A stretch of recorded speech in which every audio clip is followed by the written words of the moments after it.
Hello and welcome back to another Torah Tuesday. Today we're in Exodus chapter 2 and I want to talk to you about the name Moses. One of the curious things about chapter 2 is that for the first 9 verses we are hearing the story of Moses, but we never hear his name. He is nameless, his mother is nameless, and his sister are nameless. It's almost as if the narrator is trying to say, shh, don't tell.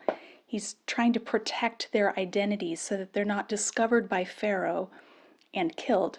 But in verse 10, the daughter of Pharaoh takes Moses as her own son, and at that moment she names him. So it's almost as though Moses doesn't exist before then.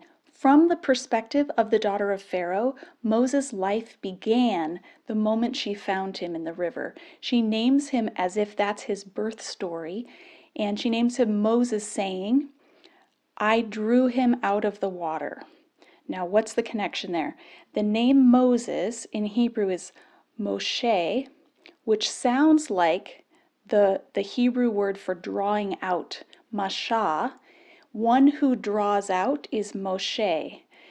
Actually, it says she named him Moses, saying, I drew him out of the water.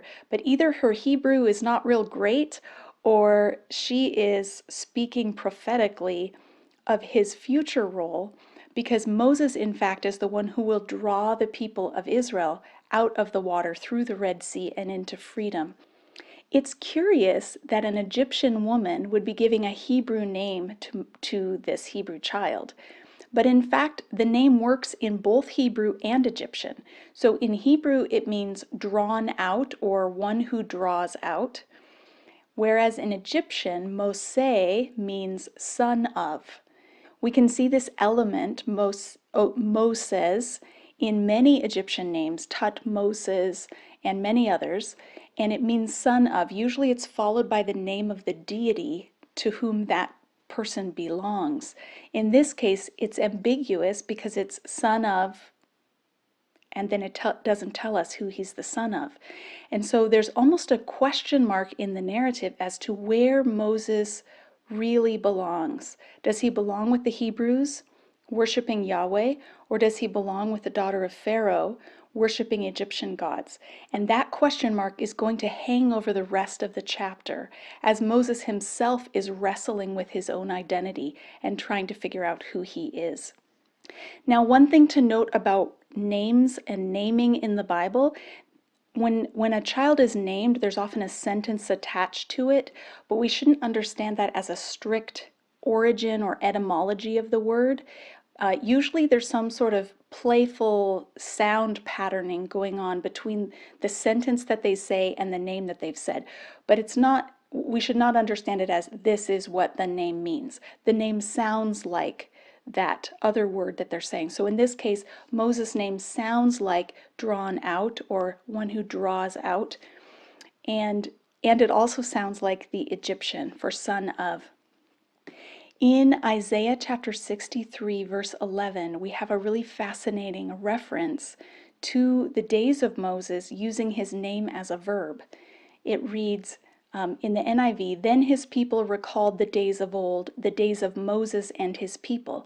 But we could also understand this as, then he recalled the days of old, the one who drew out his people. So instead of Moses and his people, the one who drew out his people. And then in the parallel line, the next line explains the one who brought them through the sea, the shepherd of his flock. And indeed, we do see that Moses is a shepherd of the Israelites as they wander through the wilderness, as they travel through the wilderness. But back to the naming event of Moses, there's one other aspect of this that I just want to point out to you that I find really fascinating. The daughter of Pharaoh is taking a great risk by rescuing this Hebrew child who was supposed to be drowned and by taking him in as her own son. But not only does she put herself at risk, she memorializes her audacity by naming the child Moses. Every time she or anyone else says his name, she will remember where he came from, that she drew him out of the river in rebellion against her father's edict. Anytime someone with privilege sides with the oppressed, they risk personal loss. And that is absolutely true in the case of the daughter of Pharaoh. She acts with courage and audacity to defy her father. And we see it, and we should hear that audacity every time we hear Moses' name. As the story unfolds, we'll continue to wrestle with the question of Moses' identity. Join me again next week for another Torah Tuesday.